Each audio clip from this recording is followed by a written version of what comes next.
Congratulations! Finally, you came home from work. Time for you to relax. But no, guess what? You brought a lot of dirt and garbage This is unacceptable.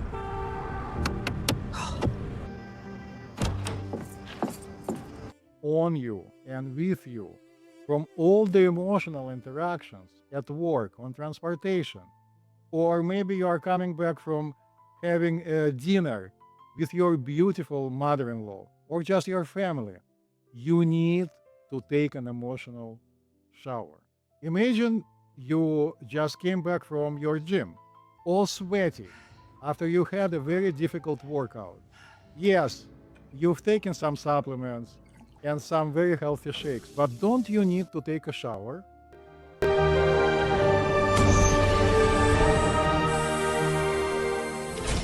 Hello, my fellow brain owners. Today, we are going to finally talk about one of the most important steps that you have to take at the end of your day for a couple of reasons.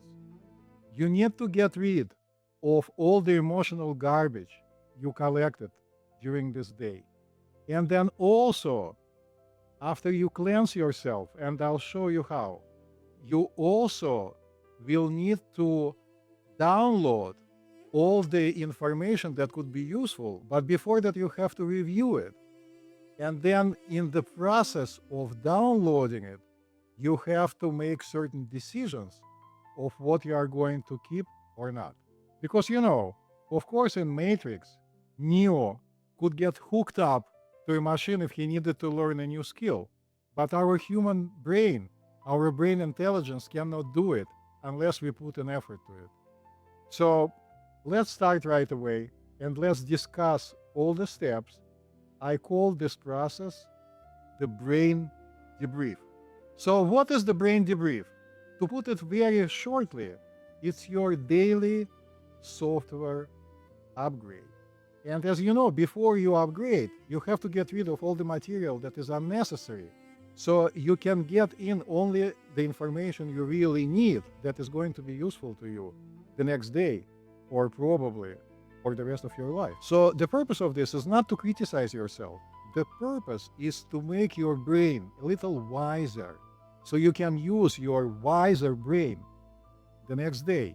This idea is not very new. More than 2,000 years ago, Pythagoras instructed his students to review their day every evening. The Stoic philosopher Seneca suggested to his students exactly the same process. Marcus Aurelius practiced self-examination every day. In yoga, the practice of svadhyaya means basically the same thing, reviewing yourself. In Buddhism, as you already know, mindful observation helps you to study yourself. Different cultures, different languages, but the same remarkable idea.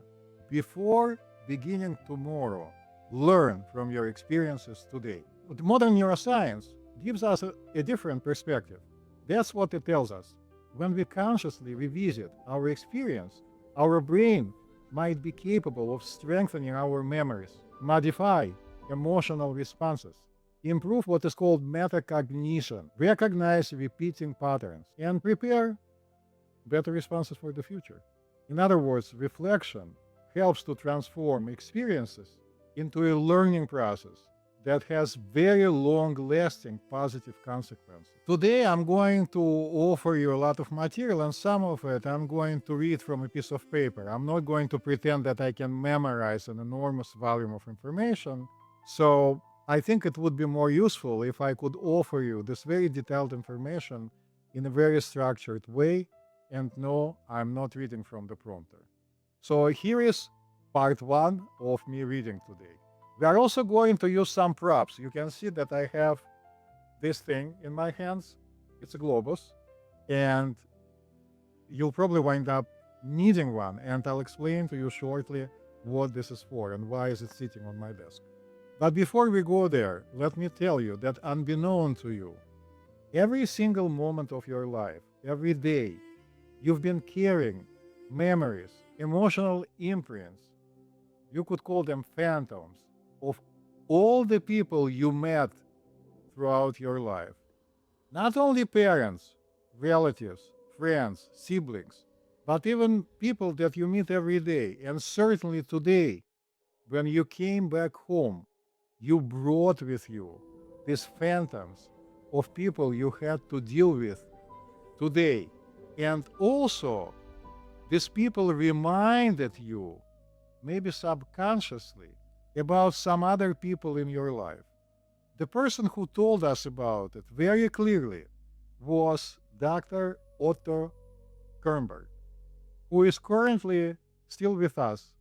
He is currently 97 years old. He changed dramatically what we know about ourselves and contributed enormously to modern psychology and psychiatry. I actually had the pleasure to study with him in the early 90s when he came to give us a week-long seminar with lectures and workshops when I was in the residency training in psychiatry at Beth Israel Medical Center in New York. So let me read to you what exactly he introduced to us. He introduced an idea of internal object relations, internalized representations of significant others and of ourselves in relation to those others. And certainly different situations activate different internal object relations, which then shape how we perceive, feel, and behave. So we carry with us many internalized people. We carry our parents, our siblings, our teachers, our friends, people we loved, people we broke up with, people who hurt us, and I can go on and on and on and on. So any current interaction activates in your brain this idea because you are not thinking it consciously. Who else this person I'm meeting right now is reminding me of from my previous life? My recommendation to you is to cleanse yourself from this unnecessary luggage that is continuously stressing you.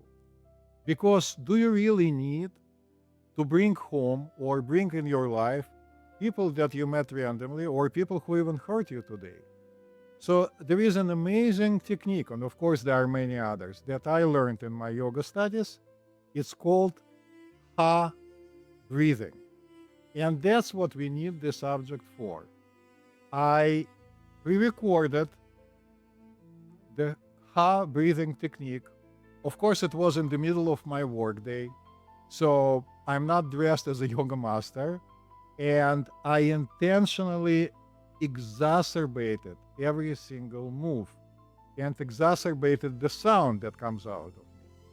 To describe it, you have to stand up in a relaxed way and first imagine that you are a bag filled with all the garbage that you need to throw out from the bag.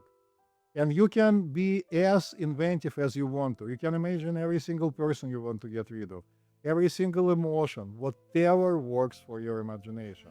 As you'll see very shortly on the video, you'll raise your arms as high as you can, kind of lean backwards.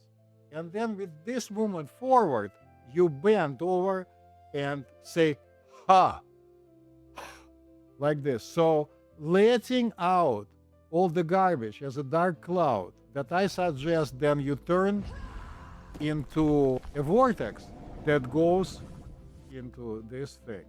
Don't ask why I chose this object. It's too complicated and too long for me to explain. Pardon me, but just do it and see the results are going to be quite amazing for you.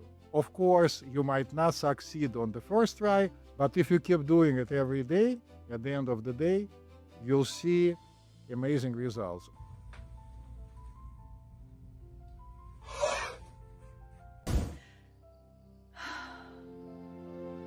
Also, you can do it in the middle of the day, just going to some quiet place if you need to get rid of negative emotions right away.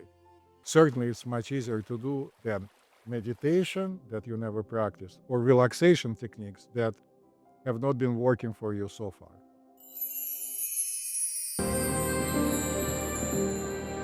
Mom, how was your day at work?